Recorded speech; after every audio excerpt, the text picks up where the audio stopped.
dans cette nouvelle vidéo et je suis vraiment trop contente de vous retrouver dans une vidéo qui va changer d'habitude. Et je vais pas parler de films aujourd'hui mais de perles Miyuki.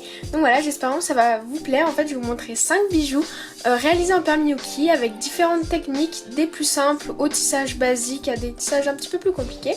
Et donc j'ai tout de suite commencé avec la première paire de boucles d'oreilles et donc ce sera 2 paires avec des anneaux créoles. Donc voilà, je vais vous montrer, c'est très simple mais voilà, ça peut vous donner des idées. J'espère que ça vous plaira. Donc je commence par prendre des paires de créoles, donc il y en a 2 différentes, vous verrez pour 2 styles de boucles d'oreilles différentes, des pinces, les perles, des anneaux et des petites breloques. Voilà, la majorité du matériel d'ailleurs au niveau des breloques, tout ça je les achète dans boutique de perles sur Paris ou quoi. Vous pouvez beaucoup en trouver également sur la petite épicerie, Perlaya, Créafirme, voilà tous ces petits éléments. Également sur Perle & Co pour les perles Miyuki. Donc là voilà, rien de sorcier, j'ouvre mon premier anneau, donc c'est des anneaux comme vous le voyez avec cette forme là. Et je viens enfiler des perles, donc moi j'ai choisi 2 couleurs cette fois-ci. Une fois que mes perles sont enfilées, je viens prendre des tout petits anneaux pour qu'ils soient les plus fins possibles. Mais après vous utilisez la taille que vous voulez. Et je viens mettre du coup ma breloque, je viens l'accrocher à l'anneau prévu à cet effet, voilà, sur la créole, tout simplement. Et ensuite je termine, je fais pareil pour la deuxième et je termine tout simplement en mettant mon petit crochet boucle d'oreille. Et c'est tout pour le premier modèle, voilà.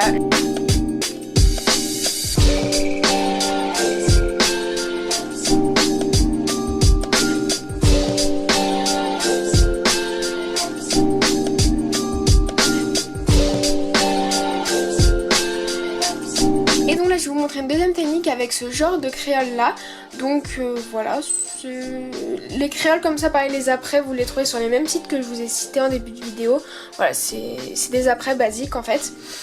Donc je viens encore une fois enfiler mes perles sur les tiges, donc sur la créole, dans l'ordre que vous voulez, des couleurs que vous voulez. Je viens ensuite refermer la tige qui dépasse afin de sceller en fait l'anneau. Et ensuite cette fois-ci, au lieu de mettre la pampille, enfin le pendentif à l'intérieur, je le mets à l'extérieur. Donc je sépare mes Miyuki voilà, en deux pour bien le mettre au milieu. Et voilà le résultat. Il n'y a plus qu'à passer le crochet de boucle d'oreille, idem, et voilà le résultat. Je vais maintenant passer au deuxième et ce sera des boucles d'oreilles cette fois-ci un peu plus simples avec simplement des tiges et sur un support comme vous le voyez. Donc là j'ai pris des petits triangles qui sont prévus à cet effet, mais vous pouvez également utiliser des filigranes avec des assez grands trous. Vous pourrez venir passer les clous en fait à tête plate. Mais voilà, vous pouvez utiliser un peu toutes sortes de filigranes ou de pendentifs que vous aimez bien. Je viens prendre pour ma part des Miyuki fluo, voilà c'est mes dernières acquisitions, je les trouvais trop chouettes pour les utiliser. Du coup je viens en fait réaliser plusieurs tiges, donc je commence par une où j'enfile des perles, donc toujours dans le même sens. Et je la fais un peu plus longue, donc avec plus de perles. Et au fur et à mesure je vais faire des tiges, donc en tout moi il y en a 5. Sur les anneaux, en tout cas il y a 5 anneaux, donc je vais faire 5 tiges. Après pareil, c'est en fonction de vous ce que vous avez. Et je viens au fur et à mesure rétrécir le nombre de perles afin d'avoir un genre de motif en chevron, en triangle, voilà. Du coup je réalise mes 5 comme vous le voyez et au fur et à mesure, il y a la grande du milieu, au fur et à mesure j'ai réduit le nombre de perles. Je viens ensuite couper l'excédent de tige, réaliser mon anneau à l'aide de ma pince et je le ferme pas complètement pour pouvoir le rentrer dans mon filigrane, dans mon pendentif en fait. Donc je commence par les extrémités et voilà, on y va, on les met tous et on fait attention à l'ordre bien sûr pour que ce soit que ça ait l'effet qu'on veut.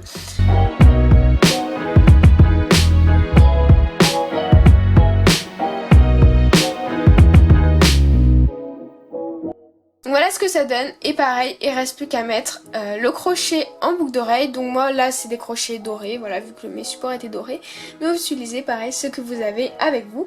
Et c'est terminé pour ce deuxième bijou. Je passe au troisième bijou et donc là ce sera pour réaliser le bracelet en tissage. Du coup je vais vous expliquer comment réaliser le tissage de base des Miyuki avec ce bracelet là. Donc tout d'abord il faudra le tissage, le métier à tisser. Donc le mien vient de chez Action, également du fil, donc du fil à Miyuki de préférence, mais vous pouvez également utiliser des fils à coudre. les Miyuki et puis des petits pots voilà, que j'utilise pour stocker mes perles. Je viens prendre tout d'abord du fil, je fais un nœud, je le mets sur mon métier à tisser et je viens mettre donc moi en fonction du dessin, vous prenez le dessin de Miyuki que vous voulez, que vous préférez. Moi c'est un motif très simple que je voulais vous montrer en triangle. Pour cela il y a 5 rangées de perles, donc il m'a fallu mettre 6 fils, voilà. Ensuite je viens prendre un bon mètre de fil afin de réaliser tout le tissage. Je verse mes 3 couleurs que j'ai choisies, enfin le nombre de couleurs qui correspond au modèle que vous avez choisi. Je reprends mon fil, je le passe dans une aiguille. Et je viens faire le premier nœud, donc qui va venir commencer le bracelet. Et là je viens tout simplement faire le premier rang, donc le rang qui va être caché sous le fermoir. Mais voilà, ça c'est normal. Vous mettez le rang de base. Hein. Et puis donc je viens commencer. Donc avec mes 5 perles, les premiers rangs sont les plus durs parce que les fils sont assez écartés. Il faut bien faire attention à passer donc le fil avec les perles en dessous de nos 5 premiers fils et ensuite vous revenez par dessus, donc vous revenez avec l'aiguille pour passer par dessus les 5 fils. Voilà, en fait il faut enfermer les perles entre les fils. Donc voilà, je passe en dessous mon fil, je mets mes perles, je coince bien une perle entre chaque fil et ensuite je reviens avec l'aiguille passer dans les perles en faisant bien attention à être au-dessus des fils. Voilà, j'espère que vous m'avez compris, en tout cas je pense que les images parlent d'elles-mêmes. Et donc là on continue le tissage jusqu'à arriver jusqu'au bout. Voilà, je vous ai montré en rapide quelques lignes, mais voilà, après on arrive jusqu'au bout.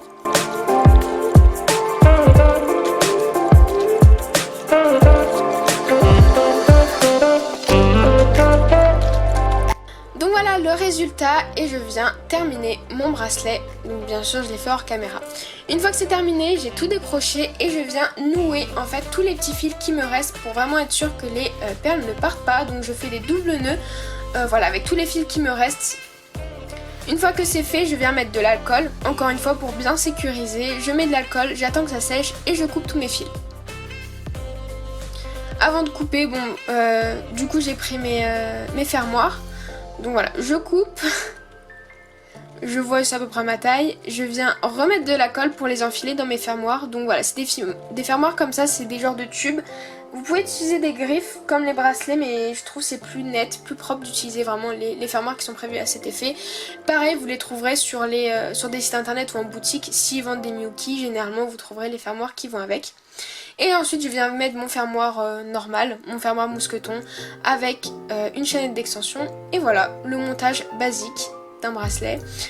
Et le bracelet est terminé. Je vais maintenant passer au 4e. Et donc ça va être un bracelet plus simple cette fois-ci si vous n'avez pas de métier à tisser ou quoi. Tout simplement avec un enfilage de perles sur un bracelet beaucoup plus fin. Donc pareil, c'est en fonction de vos goûts.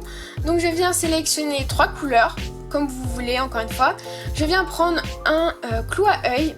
Donc là vous allez voir, j'ai utilisé des apprêts dans les tons de rose gold, mais vous utilisez les apprêts de la couleur que vous voulez, que vous avez.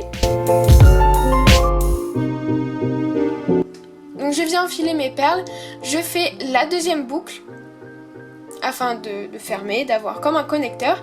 Je prends ensuite de la chaîne, donc moi c'est de la chaîne rose que j'ai récupérée en fait d'un vieux collier que j'avais qui était rempli de chaînes, voilà, que j'ai acheté et c'est très pratique. Je viens découper la chaîne à la longueur de mon bracelet, enfin plus petit du coup, puisque je vais ajouter le connecteur qu'on vient de faire en Miyuki.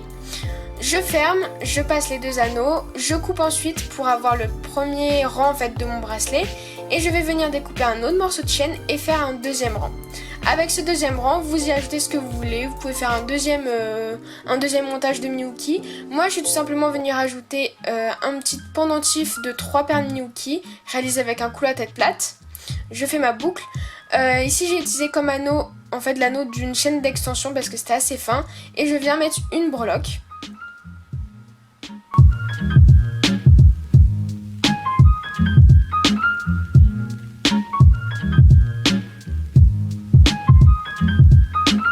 Je viens ensuite fermer mon bracelet, donc je prends un anneau, je mets mon mousqueton d'un côté et de l'autre une chaîne d'extension. Ça change pas du montage classique. Et voilà, le bracelet est terminé. Donc je passe au cinquième et dernier bijou. Donc ça va être ce pendentif là réalisé avec une créole et des perles en tissage cette fois-ci. Donc le tissage autour de la créole. Donc voilà, c'était un peu celui que j'ai trouvé le plus compliqué. J'espère que j'arriverai à vous expliquer. Donc je viens prendre du fil Miyuki, une aiguille. Je viens sceller cette fois-ci les créoles. Je récupère environ 1 mètre de fil, pareil, afin de pouvoir tout faire. Je noue mon fil autour de la créole. Un double nœud, c'est mieux pour que ça tienne. Je prends ensuite les perles, je mets mon fil dans le chat de l'aiguille, je fais un double nœud et on est paré pour tisser. Donc je commence par mettre 2 perles et je commence le tissage. Donc je passe mon fil dans la créole afin d'emprisonner vraiment les perles et je remonte en passant par la perle. J'espère que vous voyez bien aux images parce qu'à expliquer c'est un peu compliqué. Et vous voyez que ça se forme assez facilement. Et ensuite je repasse par le haut de la première perle qu'on a mis et je reviens en dessous avec la deuxième. Voilà comment on commence. J'espère que vous arrivez à voir à peu près le schmilblick. Ensuite je continue mon tissage, je vais vous montrer comment je continue. Tout simplement j'ajoute une nouvelle perle. Je passe en dessous de la créole. Comme ça emprisonne le fil. Et je passe par-dessus, je rentre l'aiguille par-dessous et le fil du coup arrive par-dessus. Voilà, j'espère que vous voyez bien avec les images. Une fois que ma première rangée est terminée, on peut passer à la deuxième. Du coup là je reprends pareil, je mets 2 perles. Je les enfile et là au lieu que ce soit la tige en fer de la créole, c'est le fil précédent. Donc je passe dans le fil d'en dessous et je remonte par la perle. Il faut bien tenir avec ses doigts pour que ce soit net et qu'on voie bien un peu comment se forme le fil. Je passe ensuite par-dessus la première perle, justement, et je remonte par la deuxième. Et après, je continue le tissage en ajoutant une perle l'une après l'autre. Donc j'ajoute la perle, je passe en dessous du fil avec l'aiguille, je fais remonter le tout et je remonte en allant par-dessous la perle et je reviens par-dessus, je rajoute, etc., etc. Je sais que mes explications sont un peu vagues, j'espère vraiment que les images parlent d'elles-mêmes. Je suis sûre que vous pouvez comprendre si j'ai réussi à le comprendre. En plus, c'est une vidéo que j'ai regardée pour comprendre ce tissage qui ne vient pas de moi, bien sûr, qui était sans parole. Du coup, je pense que les images suffiront. J'essaie de vous montrer les choses assez clairement. N'hésitez pas à mettre pause, parce que vraiment c'était compliqué à expliquer. Du coup, pour terminer, une fois que c'est terminé, j'ai fait mes petits nœuds et puis je viens mettre de la colle pour bien que les fils bougent pas et que ce soit solide. Et je viens mettre à l'aide d'un anneau une breloque. Moi c'est une petite breloque rose, voilà. Mais vous mettez ce que vous voulez. Je viens pour changer monter ce pendentif là sur une chaîne à billes. Je viens mettre les fermoirs, tout ça, le petit montage qui va bien avec. Voilà, j'enfile un anneau, je mets les fermoirs et c'est terminé. Donc voilà, le 5e bijou est terminé et ça clôture cette vidéo. J'espère vraiment que ce genre de vidéo vous plaît, que des vidéos sur les perles Miyuki vous plaît également. N'hésitez pas à me dire si vous voulez d'autres techniques, que je vous montre d'autres techniques, ça pourrait être sympa. Donc voilà, j'attends vraiment tous vos avis en commentaire. J'espère encore une fois que la vidéo vous aura plu et je vous dis à très vite dans une prochaine vidéo. Salut!